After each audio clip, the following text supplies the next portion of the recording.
오늘 우리는 조금은 무겁지만 우리 모두의 삶과 깊이 연결된 질문을 던져보고자 합니다. 왜 현대사회를 살아가는 우리는 이토록 쉽게 지치고 불안하며 때로는 깊은 우울감에 빠지는 것일까요? 우리의 신체적, 정신적, 그리고 정서적 안녕을 위협하는 이 보이지 않는 독소의 정체는 과연 무엇일까요? 이 이야기가 누군가의 어두운 마음에 작은 등불이 될 수 있도록 여러분의 공유와 구독이 큰 힘이 됩니다. 이 채널을 통해 지혜를 나누시는 모든 분들의 삶에 평화와 은총이 가득하기를 기원합니다. 이 질문의 답을 찾기 위해 우리는 인간이라는 존재의 가장 근원적인 필요에서부터 이야기를 시작해야 합니다. 한 인간이 건강하게 성장하기 위해 필수적인 것은 무엇이며 과연 우리 사회는 그 필요를 얼마나 충족시켜주고 있을까요? 놀랍게도 그 시작은 우리가 태어나기 전 어머니의 자궁에서부터입니다. 이미 수많은 연구를 통해 임신한 여성이 겪는 스트레스가 태아의 뇌 발달에 직접적인 영향을 미친다는 사실이 밝혀졌습니다. 임신 기간 동안 어머니가 더 많은 스트레스에 노출될수록 아이는 훗날 정신 건강 문제를 겪을 위험이 더 커집니다. 우리의 삶은 이토록 이른 시기부터 주변 환경과 깊은 상호작용을 시작하는 것입니다. 그 다음은 출생의 순간입니다. 본래 자연이 설계한 출산 과정은 단순히 아기를 자궁 밖으로 밀어내는 기계적인 행위가 아닙니다. 그 과정에서 산모와 아기의 몸에서는 옥시토신, 엔도르핀과 같은 사랑의 호르몬들이 폭발적으로 분비됩니다. 이는 마치 자연이 엄마와 아기에게 선물하는 사랑의 묘약과도 같습니다. 이 화학적 교감을 통해 둘 사이에는 세상 그 무엇과도 바꿀 수 없는 깊은 유대감, 즉 애착이 형성됩니다. 하지만 오늘날의 현실은 어떻습니까? 물론 의학적 개입이 산모와 아기의 생명을 구하는 결정적인 역할을 할 때도 많으며 이는 인류의 위대한 발전입니다.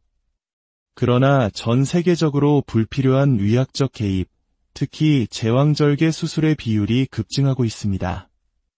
예를 들어 캐나다의 브리티시 컬럼비아 주에서는 제왕절개 비율이 40%에 달하며 이는 비단 그곳만의 이야기가 아닙니다. 우리 한국 역시 세계적으로 높은 제왕절개 비율을 보이고 있죠. 이는 자연스러운 유대감 형성 과정에 거대한 인위적 장벽이 세워지고 있음을 의미합니다. 이제 세상에 태어난 아이에게 무엇이 필요한지 살펴봅시다. 아이의 건강한 발달을 위해 가장 필수적인 것은 정서적으로 안정되고 따뜻하게 교감하는 부모와의 안전하고 견고한 애착 관계입니다. 아이는 부모와의 관계 속에서 온전한 쉼을 누릴 수 있어야 합니다.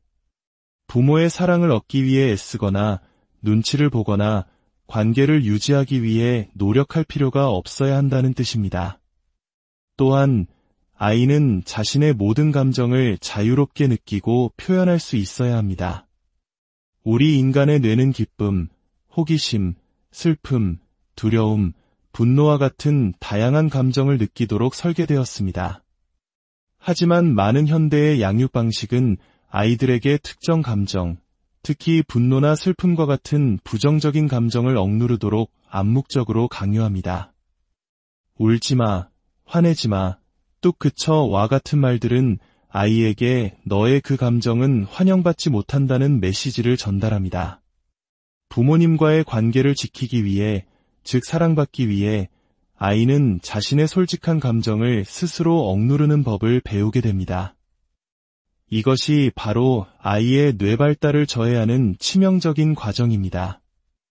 우울증을 예로 들어볼까요? 영어로 우울증을 뜻하는 디프레션은 아래로 누르다라는 의미를 가집니다. 그렇다면 우울증에 걸렸을 때 우리는 무엇을 억누르는 것일까요? 바로 감정입니다. 한때 우울증을 겪었던 저의 경험에 비추어 보아도 그것은 억눌린 감정들의 무덤과도 같았습니다. 왜 우리는 감정을 억누를까요? 어린 시절 나의 솔직한 감정을 표현하는 것이 부모님과의 관계를 위협한다고 느꼈기 때문입니다. 오늘날 한국의 부모님들이 겪는 스트레스는 상상을 초월합니다. 치열한 경쟁 사회, 높은 집값, 불안정한 미래, 그리고 과거와 달리 핵가족화되면서 약해진 공동체의 지지. 이 모든 사회 경제적 압박은 고스란히 부모에게 전달되고 스트레스에 지친 부모는 아이에게 온전히 정서적으로 집중하기가 점점 더 어려워집니다. 이는 결코 부모님 개인의 잘못이 아닙니다. 인간의 건강한 발달이라는 관점에서 볼 때 우리는 너무나 비정상적인 환경 속에서 최선을 다해 아이를 키우고 있는 것입니다. 본래 인류는 공동체 안에서 아이를 길렀습니다. 주변에는 항상 도움을 줄 수 있는 이웃과 친척이 있었고 아이들은 다른 어른들과 아이들 속에서 자연스럽게 사회성을 배우며 자랐습니다. 하지만 현대사회는 부모를 점점 더 고립시키고 있습니다. 이러한 환경의 변화는 아이들의 뇌회로 형성에 직접적인 영향을 미치고 결국 심리적 문제로 이어질 수밖에 없습니다. 실제로 우울증을 앓는 어머니의 자녀가 나중에 ADHD를 겪을 확률이 더 높다는 연구 결과도 있습니다. 이는 부모의 정서 상태가 아이의 뇌 발달, 나아가 심리 발달에 얼마나 지대한 영향을 미치는지 명백히 보여줍니다. 우리는 결코 환경과 뇌의 생물학을 분리해서 생각할 수 없습니다. 현대 정신의학은 종종 정신 건강 문제를 순전히 생물학적인 뇌의 문제로만 치부하려는 경향이 있습니다. 하지만 그들이 놓치고 있는 중요한 사실은 뇌의 생물학 자체가 사회적, 정서적 환경에 의해 끊임없이 만들어지고 바뀐다는 점입니다. 고립되고 스트레스 받는 부모가 늘어나는 사회, 연결이 사라지는 사회에서 정서적으로 힘들어하고 마음의 상처를 입는 아이들이 늘어나는 것은 어쩌면 너무나 당연한 결과일지도 모릅니다. 최근 영국의 한 저명한 인물이 자신의 정신적 고통과 트라우마에 대해 솔직하게 이야기하며 전 세계적인 주목을 받았습니다. 바로 해리 왕자입니다. 우리는 오늘 그의 이야기를 가십거리가 아닌 한 인간의 보편적인 성장통과 치유의 여정이라는 관점에서 깊이 들여다보고자 합니다. 그의 책 스페어를 읽고 또 그와 직접 대화를 나누면서 저는 한 가지 분명한 사실을 깨달았습니다. 그는 세상 모든 것을 가진 것처럼 보이는 왕자라는 화려한 타이틀 뒤에 어린 시절의 깊은 트라우마로 인해 고통받아온 한 명의 인간이었습니다.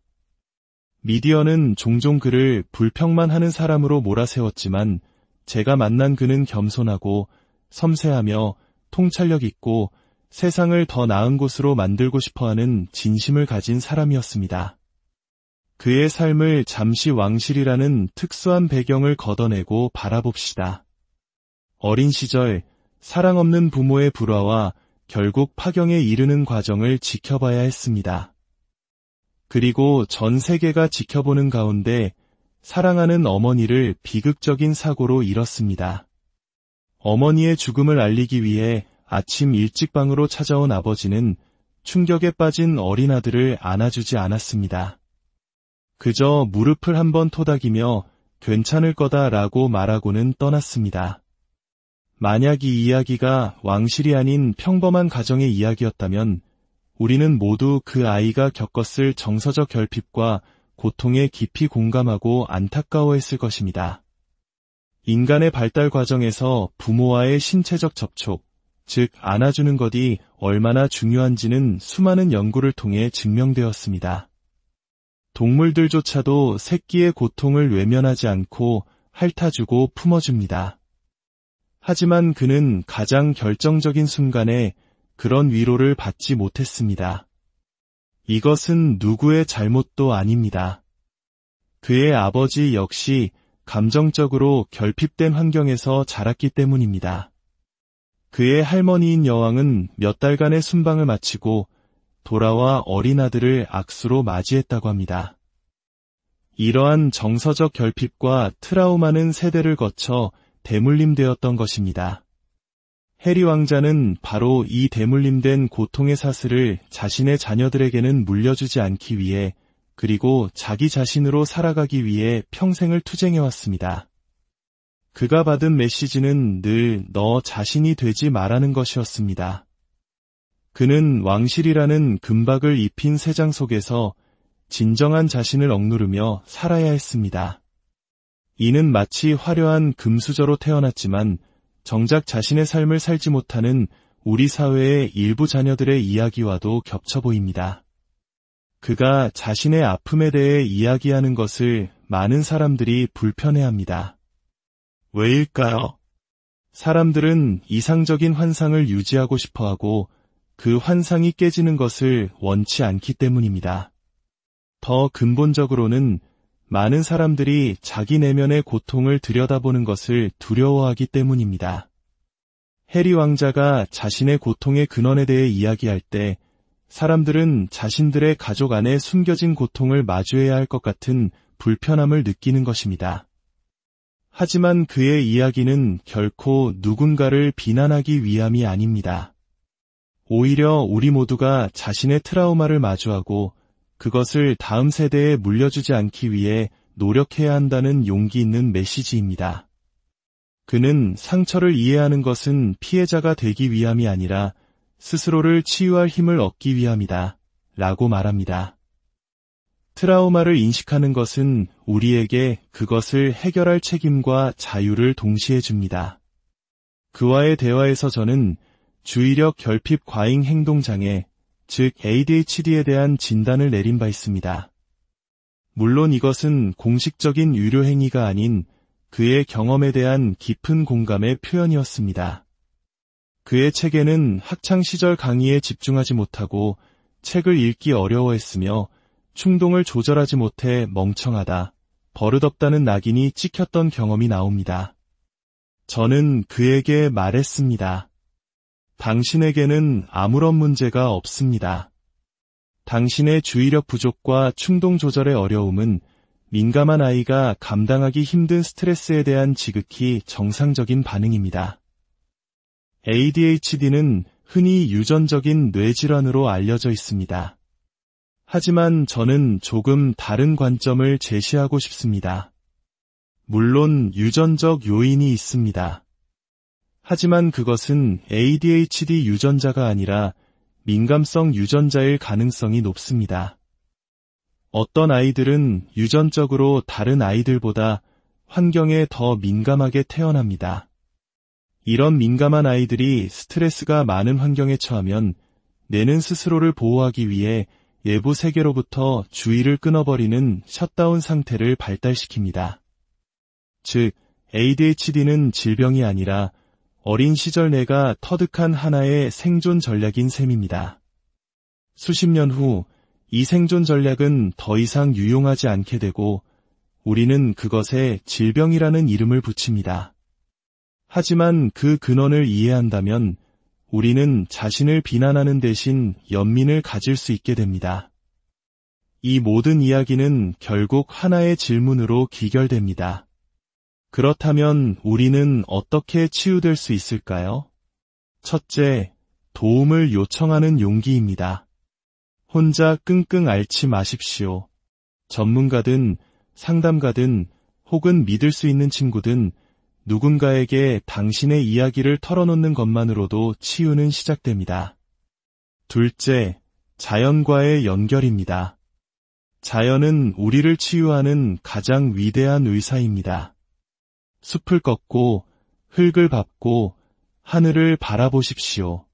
자연의 위대한 조화 속에 있을 때 우리의 내면 역시 조화를 되찾게 됩니다. 셋째, 명상과 알아차림입니다. 지금 이 순간에 온전히 머무는 연습을 하는 것입니다. 마음 챙김 식사, 마음 챙김 걷기. 내 안에서 일어나는 생각과 감정을 비난 없이 그저 바라보는 것만으로도 큰 변화가 일어납니다. 넷째, 진실한 관계입니다. 건강한 관계는 우리 자신을 비추는 거울이 되어줍니다. 나의 미성숙함을 지적해주고 동시에 나를 있는 그대로 받아주는 관계 속에서 우리는 성장합니다. 다섯째, 다른 사람을 위한 봉사입니다. 나 자신의 문제에만 매몰되지 않고 타인에게 무언가를 베풀 때 우리는 더 큰 의미와 연결감을 느끼게 됩니다. 마지막으로 영성입니다. 종교적인 형태일 수도 있고 아닐 수도 있습니다. 중요한 것은 나라는 작은 존재를 넘어선 더 큰 무언가와의 연결감을 느끼는 것입니다.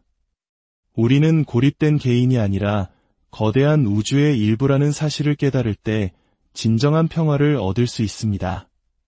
물론 이 모든 과정이 누구에게나 쉽지는 않을 것입니다. 경제적인 이유로 전문가의 도움을 받기 어려운 분들도 많을 것입니다. 하지만 희망을 잃지 마십시오. 도서관에는 수많은 지혜가 담긴 책들이 있고 온라인에는 무료로 제공되는 좋은 강의와 정보들이 넘쳐납니다. 마음을 나눌 수 있는 친구를 찾고 일기를 쓰며 자신의 감정을 표현하고 예술 활동을 통해 내면을 탐색할 수도 있습니다. 가장 중요한 것은 우리가 어떤 상처를 입었든 어떤 고통을 겪었든 우리에게는 치유될 힘이 있다는 사실을 믿는 것입니다. 우리 모두는 때때로 다음 세대에게 의도치 않은 상처를 줍니다. 그것은 우리가 나쁜 사람이어서가 아니라 우리 자신의 미해결된 문제 때문입니다. 중요한 것은 그 사실을 부끄러워하거나 자신을 비난하는 것이 아니라 용기 있게 직시하고 그 고리를 끊기 위해 노력하는 것입니다. 우리의 상처는 우리를 정의하지 않습니다. 오히려 그 상처는 우리가 진정한 자기 자신으로 다시 태어나는 출발점이 될 수 있습니다. 당신은 당신의 상처가 아닙니다. 그리고 그 상처는 언제든 치유될 수 있습니다. 이 이야기가 여러분 각자의 삶 속에서 진정한 자신을 찾아가는 여정에 작은 위로와 용기가 되기